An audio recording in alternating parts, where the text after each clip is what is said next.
Our fifth value is authentic community. To bring the life of Christ to this lost and broken world, Jesus intends people to be saved into a family, into a people group. Not that's fake, not as plastic, but as real. You see, Jesus became a man, and he is the only ever perfect man. He never did or said or thought anything that was outside the will of the Father. He was perfect. Yet he doesn't require us to be perfect before we come to him. He doesn't require us to clean ourselves up first. In fact, Romans 3 tells us that we can't, that every single one of us has fallen short, has sinned, has messed up. None of us meet God's perfect standard. So why do we pretend that we can? See, we are building a church where you don't need to pretend that you're perfect, where it's safe to let your walls down and not be judged, but as you reveal who you really are, find love and acceptance.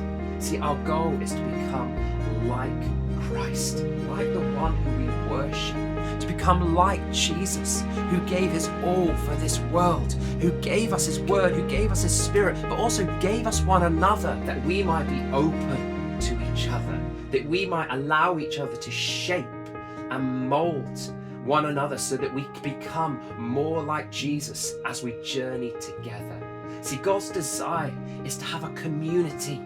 See, the individual Christian isn't known in scriptures. God desires a people made up of many different nations, many different tribes, many different tongues.